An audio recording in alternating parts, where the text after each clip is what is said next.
Graça e paz ao coração de cada um de vocês, vocês que nos acompanham através das redes sociais, sejam bem-vindos à 8ª Igreja do Nazareno.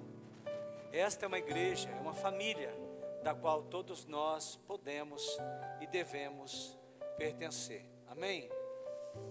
Momento de partilha, momento da palavra do Senhor, onde nós vamos juntos meditar nesta noite a respeito daquilo que o Senhor tem ao coração da sua igreja. Nós estamos numa série de mensagens intitulada Conhecendo a Igreja de Cristo. É uma série de mensagens que nos remete ao que eu e você, como igreja, temos feito na face dessa terra. Nós confundimos muitas vezes o termo igreja e achamos que tem a ver com a denominação. Nós nazarenos conhecemos muito bem a igreja a qual nós pertencemos, que no último dia 13 de outubro fez 113 anos de existência na face da terra. Nós conhecemos esta igreja. É um dos princípios fundamentais para que nós possamos ser membros desta igreja. É conhecer a sua doutrina, seus estatutos e concordar com eles. Esta é a igreja organização, Igreja do Nazareno. Mas a série a qual nós estamos tratando é a série onde trata sobre conhecer um pouco mais a igreja de Cristo, que sou eu, que é você. Coloque a mão sobre o seu coração e diga: eu sou a igreja de Cristo. Sou a igreja de Cristo. Aleluia. Amém. Abra a tua Bíblia no Evangelho de Jesus Cristo, assim como escreveu João, no capítulo de número 13, nos versículos de número 3 a 5. Evangelho de Jesus Cristo, assim como escreveu João, o apóstolo do amor, capítulo de número 13, versículos de 3 a 5. A porção do texto sagrado nos diz o seguinte: Jesus, sabendo que o Pai lhe entregara todas as coisas em suas mãos, e que havia saído de Deus e que voltaria para Deus, levantou-se da ceia, colocou de lado as suas vestes, e tomando uma toalha, cingiu-se, ou amarrou-a na cintura.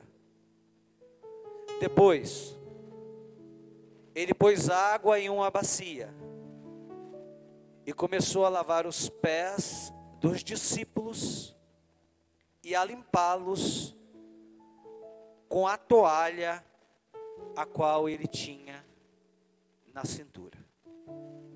Vamos orar? Pai Santo, no nome do Senhor Jesus, eis, ó Pai, a tua palavra, única e verdadeira fonte de vida para os nossos corações. Ó meu Deus, fala conosco de maneira clara, de maneira que possamos entender, ó Pai, o que o Senhor tem para nós como tua igreja. Edifica-nos e santifica-nos, ó Pai, na tua palavra, porque ela é a verdade aos nossos corações. Limpa, meu Pai, os nossos ouvidos, para que possamos, ó Deus, ouvir e colocar em prática, ó Pai. Livra-nos de todo o mal, de toda seta que possa vir ao encontro do nosso entendimento e fazer com que entendamos de maneira errada esta verdade aos nossos corações. Muito obrigado a Deus por este momento, o qual seremos edificados no nome do Senhor Jesus. É assim que nós oramos e pedimos agradecidos a Ti. Amém. Amém. Queridos, o tema o qual nesta noite nós partilharemos juntos, em cima desta palavra, é como ser um bom servo, é como ter práticas saudáveis como servos na casa do Senhor, na obra do Senhor e na vivência em comunidade como vivemos. Jesus aqui na última ceia, Ele vem nos trazer uma lição de como é ser servo. Ele desejou comer aquela ceia. Eram os últimos momentos da sua vida. O tempo estava pouco, restava pouco tempo. Precisava ser feita aquela ceia para logo em seguida ele descer ao Monte das Oliveiras e ser entregue. A ceia já havia acontecido. Eles já haviam ceado, mas ninguém havia percebido que algo ficara para trás. E o que ficara para trás era um gesto de humildade e muito comum entre os judeus daquela época. Eles andavam de sandálias por longas distâncias e não havia asfalto no chão, os pés viviam empoeirados. Então, antes de comer, era necessário lavar os pés, se purificar, mas a necessidade em cear, em ver do mestre, em ouvir do mestre, as suas últimas palavras, era tamanha, que esqueceram de lavar os pés antes da ceia. Mas o servo de todos lembrou-se que algo ficou para trás. Então Jesus levanta-se da mesa onde está, toma uma toalha, amarra na cintura, pega uma bacia com água e vai lavar os pés dos seus apóstolos. Ele vem nos dar um ensinamento de que precisamos ser servos, seja ela qual for a situação. E aqui era a última ceia, era o último momento da vida do mestre com os seus amados apóstolos. Mas ele não deixou de servir e nos dar uma lição, a qual todos nós como igreja de Cristo devemos viver e praticar. Sermos verdadeiros servos, sermos servos adoradores, que vivemos a comunhão, que vivemos a intensidade do amor de Deus, expressa em servir.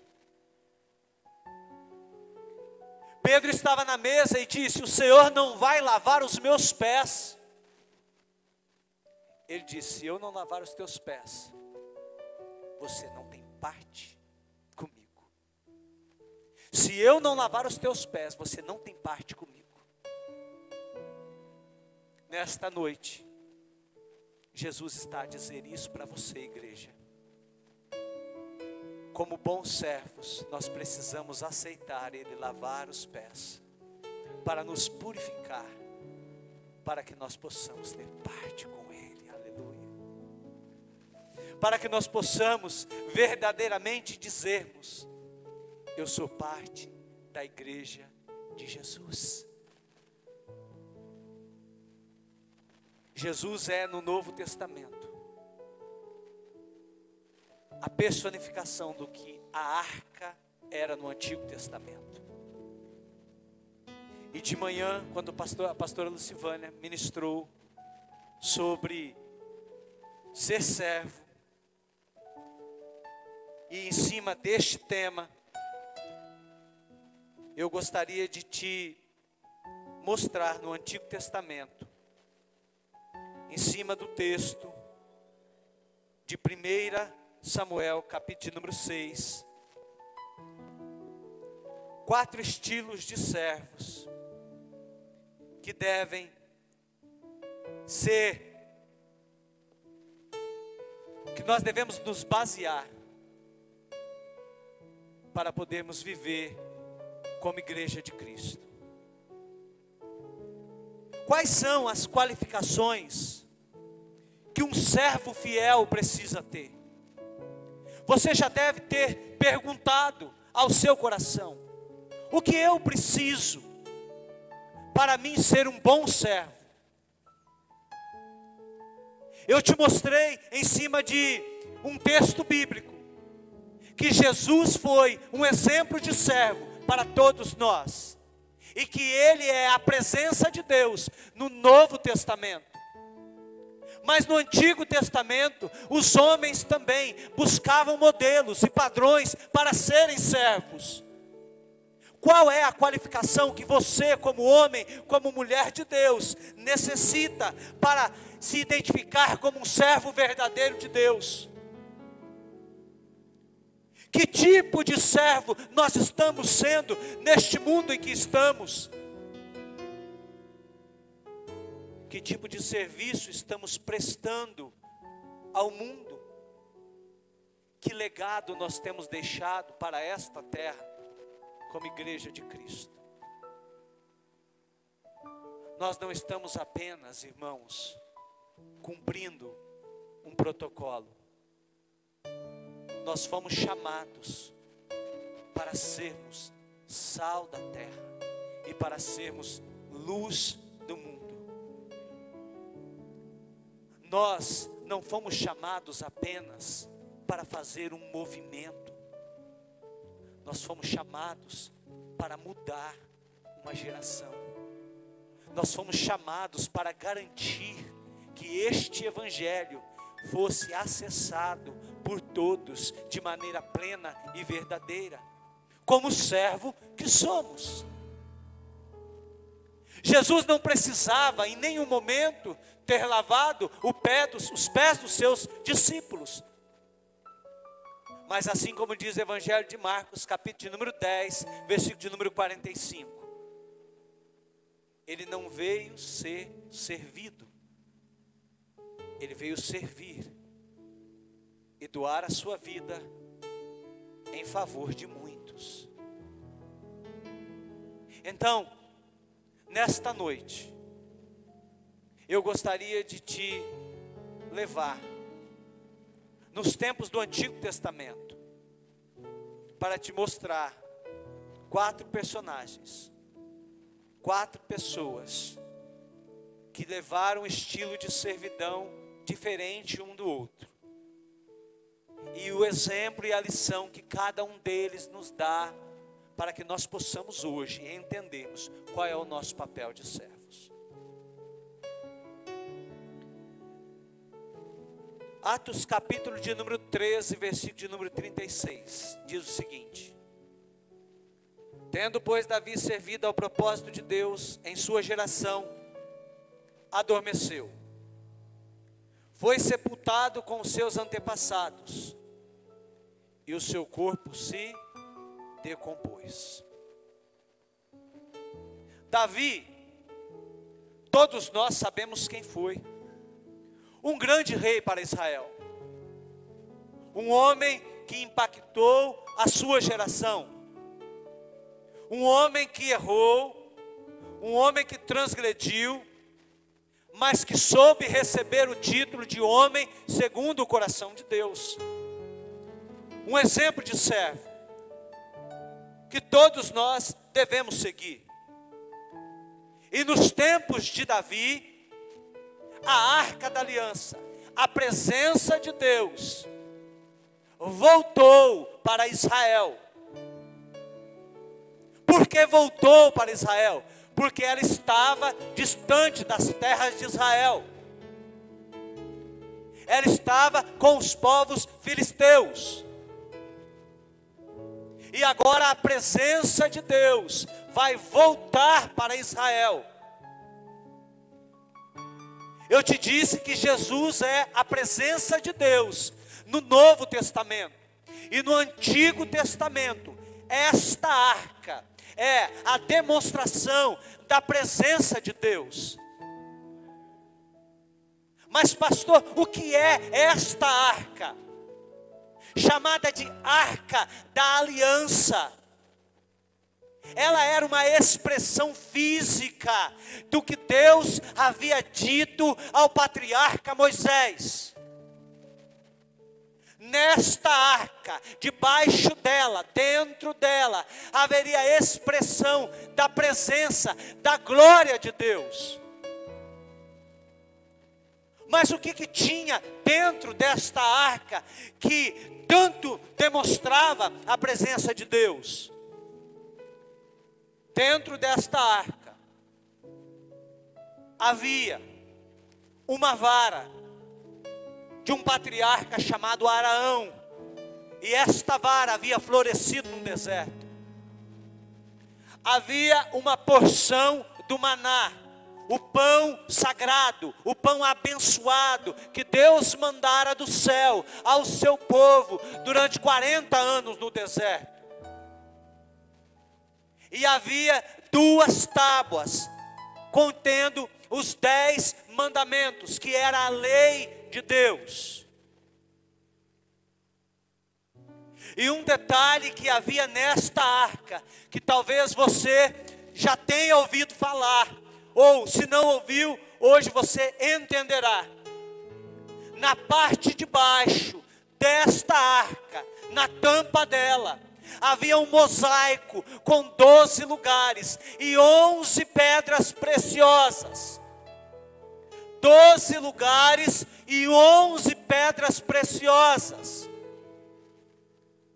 A 12ª pedra preciosa estava na estola pastoral que o sacerdote usava, numa corrente, no seu pescoço, em cima do seu coração, que nada mais significava de que a presença de Deus somente se completava quando o coração do homem se unia àquele lugar. Então havia uma harmonia de 12 pedras, os 12 mosaicos, os 12 lugares ocupados. Então a presença de Deus estava completa naquele lugar.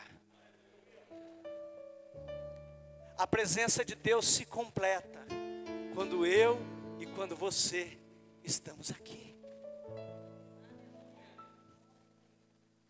12 mosaicos e 11 pedras. A 12ª pedra está em cima do meu coração. E é ela que completa o lugar que está vazio nos mosaicos. Pastor, por que você está me dizendo isso? Eu estou te dizendo porque há toda uma simbologia em cima desta arca.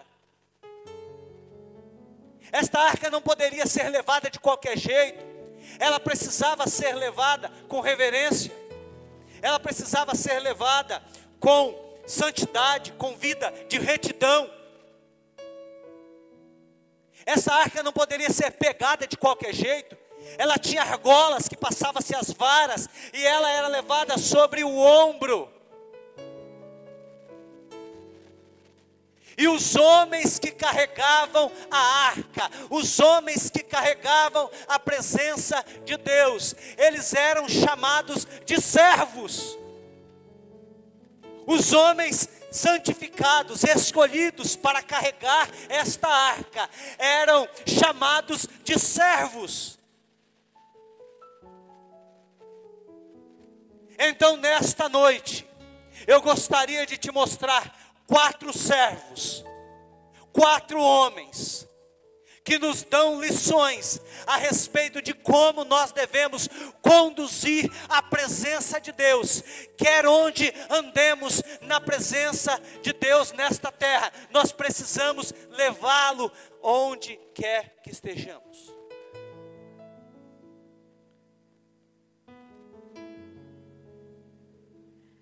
O primeiro exemplo de servo que eu gostaria de deixar para você nesta noite é de um homem chamado Uzá. Uzá foi aquele modelo de homem que dia após dia ele foi morrendo espiritualmente. Ele não mais via novidade. Ele já olhava para a arca e não conseguia identificar o poder de Deus. Ele olhava para a arca, ele já não conseguia ver mais retidão naquilo. Ele já não conseguia olhar mais com santidade naquele lugar. Uzá se acostumou com a arca. Ele se acostumou em fazer. A arca estava voltando para o povo israelita. Anos distante do povo a presença. E agora Uzá, ao invés de entender aquele momento e aproveitar, não. Ele foi deixando de lado. Foi tratando como se fosse mais uma coisa da sua vida. O nosso grande problema é quando acostumamos com as coisas. Quando fazemos as coisas do piloto automático. Nós dirigimos. Não sei se com você é assim. A gente atravessa a cidade inteira e fica se perguntando: será que eu passei aquele semáforo no vermelho? Será que eu passei naquele radar a 50? Será que eu passei naquele semáforo ali da descida, que tinha um radar? Será que eu peguei? A multa não chega, porque você passou no piloto automático. O pé já ficou automático, você já sabe a velocidade, para alguns. Uzá foi assim. Perdeu a reverência, acostumou-se com as coisas. Ele já não mais via brilho na arca, ele já não mais entendia que o coração dele precisava do coração dele para completar a presença de Deus naquele lugar. Ele foi um servo que não observou os detalhes, que não mediu a grandiosidade. Ele tinha tudo e não aproveitou. Nós temos tudo hoje em dia. Nós temos meios, mecanismos para podermos adorar, para podermos carregar a presença de Deus, mas nós vamos acostumando com isso. Entra uma live da igreja, é mais uma. A igreja, vamos fazer um mutirão? Não vou não. Vamos fazer, não vou não. Cuidado. Aí pode haver um abismo. Aí pode existir um abismo, que talvez você não tenha visto ele ainda, mas ele é real, porque você acha que está tudo bem, você imagina que está tudo correndo bem, mas não está. Está indo bem ao seu modo. Mas para carregar a arca havia um ritual. Para carregar a arca havia uma exigência. E com Deus é assim, não pode ser diferente. Pastor, mas nós vivemos no tempo da graça. Jesus levou sobre si as nossas enfermidades. E agora, pastor, nós somos livres para adorar. Aleluia. Mas nós ainda precisamos manter a reverência, porque Deus é santo. E convém que nós, os seus adoradores, o adoremos em espírito e em verdade. Eu preciso manter a reverência. Uzá foi fulminado. Foi fulminado porque foi dar um jeitinho para transportar a arca. Havia o jeito certo de transportar. Foram tentar colocá-la sobre um carro de bois. Esse carro balançou. A arca escorregou, ia caindo, pegar de qualquer jeito.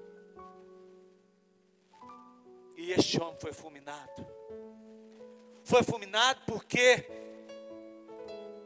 acostumou-se em fazer as coisas no piloto automático. nós não podemos chegar ao estado de usar. Talvez você nesta noite está se perguntando, ou talvez você tenha identificado algo com este servo, que esteja aí incomodando o seu coração. Eu gostaria de te dizer que há tempo para mudar, há tempo para ver reverência nas coisas, há tempo para identificar a santidade de Deus, há tempo para servir com excelência, há tempo para despertar a vida espiritual. Um servo deve ter vida espiritual ativa. Um servo deve ter uma chama acesa dentro do seu coração. E não apenas andar pelas ruas como se tivesse vivendo por viver. Nós identificamos na nossa vida um propósito.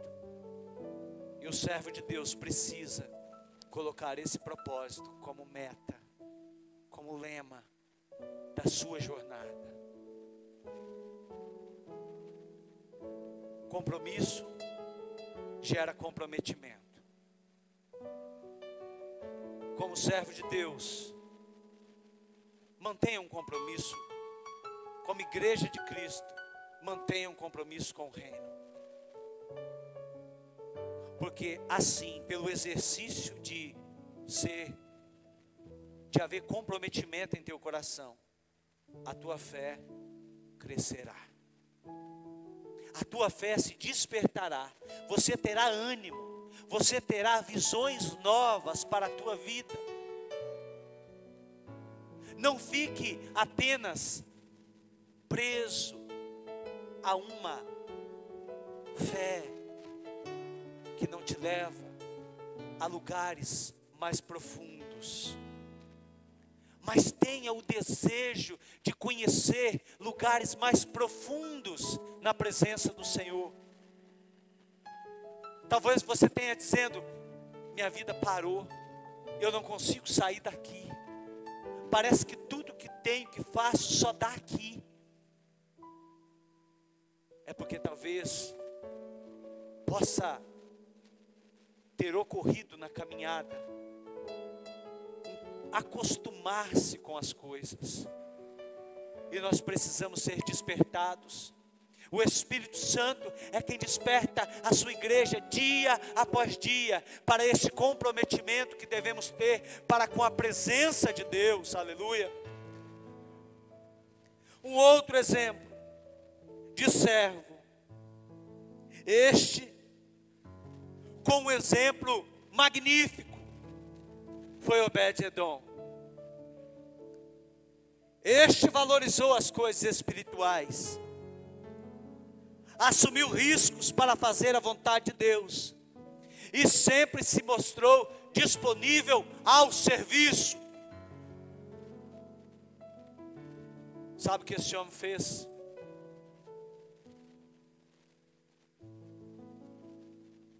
A arca, ela precisava de um lugar para ficar. Ela ficava no tabernáculo. Depois da construção do templo, por Salomão, ela foi para o templo.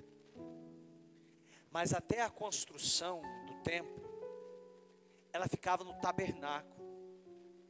O tabernáculo era uma tenda móvel, porque as tribos eram nômades. Eles mudavam de lugar. E quando esta arca retorna dos filisteus, não tinha lugar para ela. O povo já não conseguia mais montar a tenda no formato que Deus ordenara. Preste atenção. Havia um formato certo. Havia um lugar estabelecido no meio das tribos, onde o tabernáculo era montado e onde esta arca era colocada. A arca ficou muitos anos longe, o povo havia esquecido de como era a maneira correta dela ficar. E sabe o que esse homem faz? Espera aí, não tem lugar? Vai lá para casa. Ei, espera aí, não tem lugar? Está resolvido. A presença de Deus, vai lá para casa. Ei, meu irmão, como servo, como serva de Deus, quando não haver lugar para a presença de Deus no mundo, leve para a tua casa. Quando não haver lugar para a presença de Deus, leve-a para o teu trabalho, leve a presença de Deus para onde você está, leve a presença de Deus para a tua família, e você prosperará e será abençoado, aleluia. Este homem mostrou como um servo deve ser. Quando não haver lugar para Deus, eu levo para a minha casa, eu hospedo na minha casa. Quando todos esquecerem a maneira correta de acolher a presença de Deus, eu não esqueci, e a minha casa é o santuário onde abrigará a presença de Deus, aleluia. Obed-edom é a lição que a igreja de Cristo precisa. Obed-edom é o Cristo personificado da bacia e da toalha. Eu não esqueci de lavar os pés, eu ainda posso lavar os pés dos meus, porque a igreja é serviço. Nós precisamos esquecer este estigma das quatro paredes, que nos prende, que corrói, que nos traz a religiosidade. O mundo precisa da igreja, o mundo precisa de Obed-edoms, que levem a presença de Deus, de maneira santa, de maneira pura, de maneira como mostra a palavra. Este homem, ele não foi um exemplo só para as pessoas que o viram.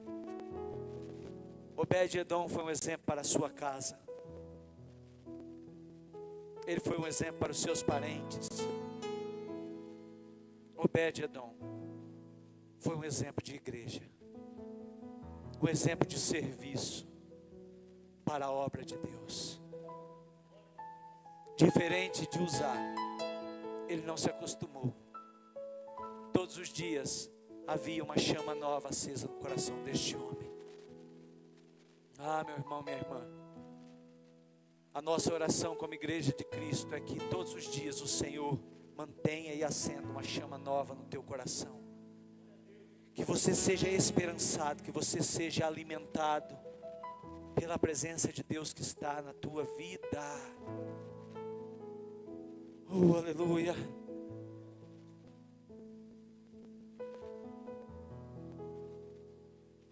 Um outro exemplo de serva, Mical. Mical foi um presente grego que Saul deu para Davi. Mical era filha de Saul. Mical foi um presente que o rei Saul deu para o príncipe Davi. Mical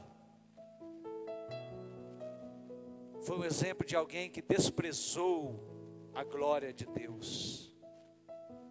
Ela era esposa do agora rei de Israel. O seu pai havia sido o rei de Israel. Então ela sabia muito bem o que era a presença de Deus para aquele povo. Ela sabia da importância que a arca tinha para Israel. Ela não era uma pessoa imatura ou uma novata, não. Ela nasceu no palácio. pai dela era a representação de Deus na terra. E agora o marido é a representação de Deus na terra. E quando Davi vem chegando próximo à sua casa, trazendo a arca, o povo está trazendo a arca novamente para Israel. A presença está voltando novamente para Israel. Davi está alegre, está contente, está feliz, está embriagado de alegria no Senhor, dançando, louvando, clamando. A paramentação que cobre a arca provavelmente havia caído. Os panos que cobrem a arca provavelmente havia caído. E os olhos da esposa, da mulher, Mical, ao invés de ver a alegria da presença de Deus, ela se atenta aos panos que caíram. E começa então a criticar. Começa então a debochar, a levantar acusações ao marido com relação à arca. É este um mal que nós como servos devemos evitar. As críticas levianas. A presença de Deus é muito maior, mas nós nos atentamos aos pequenos detalhes, aos panos caídos, e queremos matar, sucumbir à fé dos demais. Mical foi castigada com a esterilidade. Não pôde ter filhos. Não pôde dar ao rei de Israel um príncipe. Porque a murmuração, ela tem este poder na vida do servo. Ela tem o poder de trazer a infertilidade, o poder de gerar filhos espirituais. Um servo muito crítico, muito aguçado nas palavras, que observa detalhes, que nada está bom, a cor da parede não está bom, o telão não está bom, a grade da igreja não está boa, o letreiro não está bom, o pastor não prega, o ministro não prega, o louvor não está bom. Você não tem filhos espirituais, está estéril. Está estéril. Porque ao invés de ver a presença, a glória de Deus neste lugar, aleluia, você está preocupada com coisa pouca, aleluia. O que mais importa neste lugar é a presença de Deus. O que mais importava naquele momento era a presença de Deus. Se a paramentação da arca tinha caído, era um segundo plano. Se Davi estava todo desconcertado, pulando, dançando, era segundo plano. O que mais importava era a glória de Deus. Um servo comprometido precisa se importar realmente com a glória de Deus. Uma igreja viva, ela precisa meu irmão, se alegrar quando o Espírito Santo invade ela, e muda, e transforma, e traz renovo, e traz vida, e traz sonhos. Aleluia. Esta igreja é uma igreja viva, é uma igreja que sonha. Esta igreja é uma igreja que se alegra com a presença de Deus, com a glória do Altíssimo. Esta igreja é uma igreja que está comprometida a criar servos extraordinários, servos que a presença de Deus está voltando para casa, aleluia, está dançando, está pulando, está contente, está feliz, Deus está mandando gente, aleluia, vamos nos alegrar. Ah, mas aquele ali está vindo, aquele lá, sabe? Cuidado, Mical. Mical estava na janela. Sai da janela, Mical. Vem para a adoração. Vem para a adoração, servo. Sai da janela. Deixa de ficar debruçado na janela observando quem passa e como passa. Mas vem para o centro da adoração. Mical foi um exemplo que trocou a adoração pela murmuração. E para finalizar, não poderíamos deixar de finalizar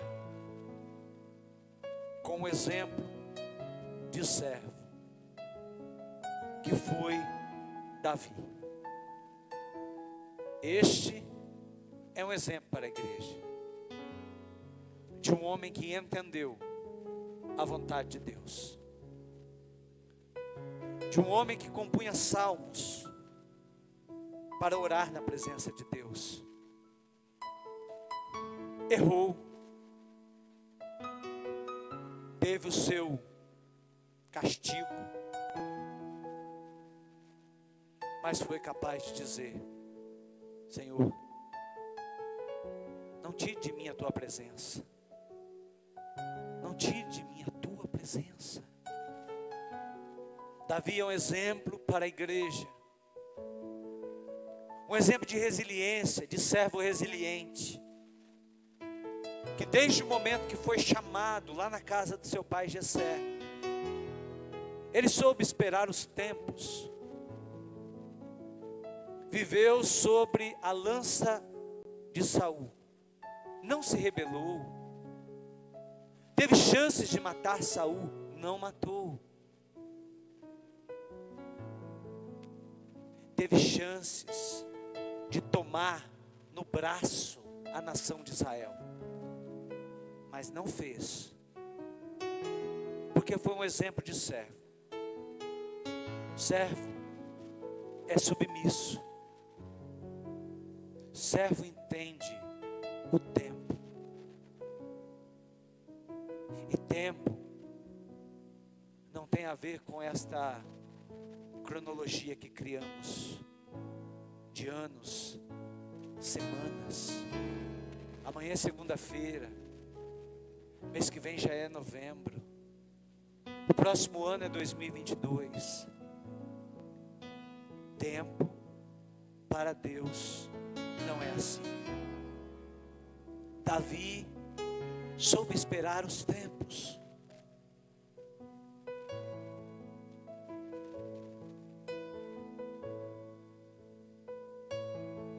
Não teve vergonha de adorar a Deus. Muito pelo contrário.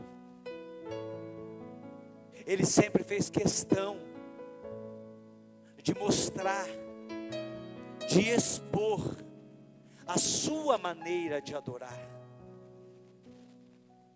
Ele não ficava impressionado com o que os outros achavam, mas ele tinha uma marca própria de adoração. Um servo autêntico, ele não se incomoda no que o outro acha, mas ele observa o que Deus acha dele. Talvez você esteja seguindo um protocolo, um manual, porque você tem medo do que o teu irmão, do que a tua casa, a tua família, os teus vão pensar. Mas como servo de Cristo, você deve entender que você tem uma marca própria, uma identidade própria. E a tua adoração genuína é a que Deus recebe. Então, não se preocupe, desprenda-se dos rituais, daquilo que talvez esteja te prendendo. Porque este servo, ele entendeu que havia muito mais na presença de Deus do que aquilo que as pessoas estavam achando. Nós às vezes não damos lugar para Deus, porque estamos impressionados no que o irmão do lado está pensando. Nós muitas vezes deixamos de ser generosos, porque ficamos pensando no que as pessoas vão dizer de nós. Porque como humanos, nós nos impressionamos demais com o que o outro pensa a respeito de nós. Nós preocupamos demais. E sabe qual que é o risco de fazer sempre a vontade do que o outro quer? É de você chegar num momento na tua vida e você não ter identidade, você não saber quem você é. Um servo autêntico, ele tem marcas e características próprias. Ele é voz, ele não é eco, ele não ressoa o que alguém fala, mas ele é uma voz. Um ministério que não custa nada, não leva a lugar nenhum. Todos nós, na nossa vida, dentro da igreja, como servos de Cristo, sempre custa algo para nós. Sempre é necessário abdicarmos, deixarmos de lado algumas coisas. Nós precisamos entender que existe uma missão para cada um de nós, e nós precisamos deixar algumas coisas de lado. Certo dia um jovem foi falar com Jesus e pedir para segui-lo, e Jesus disse o que era necessário, e ele falou: eu vou então despedir dos meus pais, e nunca mais voltou. Porque para aquele homem era necessário abandonar a família, abandonar as posses, abandonar a sua vida, o seu cotidiano. Ei, meu irmão, se não te custar nada, não haverá nenhum fruto. Porque é fácil ser um servo quando as coisas vão bem. É fácil ser um servo quando tudo está legal. Mais difícil é servir nos tempos de adversidade. Difícil é servir quando as coisas não estão boas. Como compôs pastor Jeremias Pereira, quando as coisas vão de mal a pior. E esta é uma realidade na vida do crente. A minha vida não é só alegria. Eu não vivo só momentos de alegria. Pastor Sandro não vive só momentos de alegria. Pastor Adriano também não. Nem a pastora Silvânia, nem a pastora Jaque, nem o pastor Jaque. Ninguém. Nós também temos momentos de aflição. Precisa custar algo, senão não tem fruto. Precisa custar algo. E às vezes quando experimentamos na pele este custar algo, é só experimentando na pele que a gente entende o que é isso.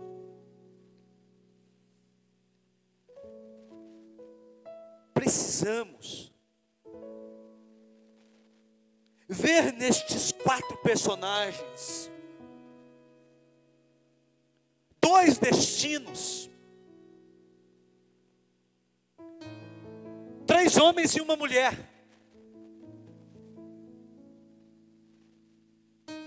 para dizermos que estamos incluindo todo o povo. 4 vidas e 2 destinos. Qual é o seu? Uzá, Obed-edom, Mical e Davi. 4 pessoas, 2 dois destinos: o destino de manter-se como servo fiel e adorador a Deus, e fazer prosperar-se, e ver-se abençoado, tocado pela mão de Deus e próspero. E o destino de tratar as coisas com irreverência. E o destino de pegar o que é santo e tornar-se profano, como Mical e como Uzá. E estes foram penalizados, um fulminado e a outra estéril. Qual é a sua identidade, igreja de Cristo? Qual é a sua identidade? Ao ouvir esta ministração, onde você se viu? Ou talvez você não se viu nos 4 personagens desta ministração, mas você se viu no personagem do primeiro texto de João 13, versículos de 3 a 5. Talvez você hoje se vê como Jesus, com uma toalha na cintura e com uma bacia nas mãos. Um exemplo de servo. Jesus é, no Novo Testamento, o que a arca era no Antigo Testamento. Os servos carregavam a arca no ombro, passo a passo. Tinha ritmo, tinha jeito, tinha reverência. E assim a arca saía de uma terra e ia para outra terra, nos ombros dos servos. A igreja de Cristo são os servos que carregam Jesus por onde quer que nós andemos. Eu e você levamos a presença do Rei dos Reis, do Servo dos Servos, onde quer que nós estejamos. A presença dele está nos nossos ombros. A presença de Jesus está sobre os ombros da igreja. E ele mesmo disse: ei, as portas do inferno não prevalecerão contra a minha igreja. As portas do inferno não vai prevalecer sobre a tua vida. E agora, o servo dos servos, lavando os pés no último ato público de vida, mostra para a igreja que nós precisamos, sem demora, aprender o seu legado de serviço, de amor e de entrega. Porque um servo é aquele que tem as marcas, que tem o DNA do mestre, que tem impresso na sua alma a garantia de que você é um filho, de que você é uma filha de Deus. Isso é garantia. Um servo tem impresso a marca de filho de Deus. Assim como diz Paulo aos Romanos, no capítulo de número 8, versículo de número 16. E então o Espírito de Deus testifica ao meu espírito que eu sou um filho de Deus. Servo tem a garantia que é filho, filha de Deus. E como filhos legítimos de Deus, nós precisamos fazer a obra na face dessa terra. Nós precisamos, passo a passo, lembrar que estamos carregando a presença de Deus. Fique de pé. Fique de pé nesta noite. Eu gostaria de orar com você. Mas antes de orar, eu gostaria de dizer ao seu coração. Talvez você chegou aqui nesta noite. Você ouviu esta ministração. E você foi tocado por Deus. O Espírito Santo tocou ao seu coração. Você se identificou com um desses personagens, desses homens e dessa mulher. E você está dizendo no seu coração: meu Deus, eu preciso mudar. Eu preciso ser um servo, uma serva que, sabe, que seja exponencial. Eu preciso mudar a minha vida, mudar a minha conduta. Eu preciso, na verdade, entregar a minha vida para Jesus. Eu preciso aprender com Jesus, porque parece que eu ouço as palavras dele no Evangelho. Se eu não lavar os teus pés, Pedro, você não tem parte comigo. Ah, meu irmão, minha irmã, todos nós somos Pedro. Havia ali 12 servos, 12 homens que aprenderam com Jesus. Todos eles tinham suas marcas particulares de vida. Mas para Pedro em específico, Jesus está dizendo: olha, Pedro, se eu não lavar os teus pés, você não tem parte comigo. Aí Pedro fala assim: ah, Senhor, então não lava só meu pé não, me lava por inteiro. Ele falou assim: não, Pedro, você já está limpo, está sujo, é só os pés, é só o pé que precisa ser limpo. Talvez nesta noite você esteja aqui dizendo para você mesmo, dentro do teu coração para com Deus: ah, Senhor, eu estou sujo por inteiro, eu preciso de um banho espiritual, eu preciso que o Senhor me lave. Então, esta pode ser a noite do teu conserto. Esta pode ser a noite a qual você aceitará ser um servo exponencial para Cristo e levar a presença de Deus onde quer que você esteja. Sem demora, eu gostaria de dizer para você: há alguém aqui nesta noite que deseja do fundo do seu coração aceitar a Jesus como o único e suficiente Salvador da sua vida? Há alguém aqui nesta noite? Dá um sinal com a tua mão se você nesta noite está dizendo: Senhor Jesus, eu preciso te aceitar como suficiente Salvador da minha vida. Há alguém aqui nesta noite que desejaria aceitar a Jesus como o único e suficiente Salvador da sua vida? Há alguém? Não? Amém? Há alguém aqui nesta noite que desejaria de um concerto com Deus? Preste atenção, um concerto com Deus. Talvez você viu estes personagens e você se identificou com algum deles, mas ainda é tempo de concerto, ainda é tempo de mudança de vida.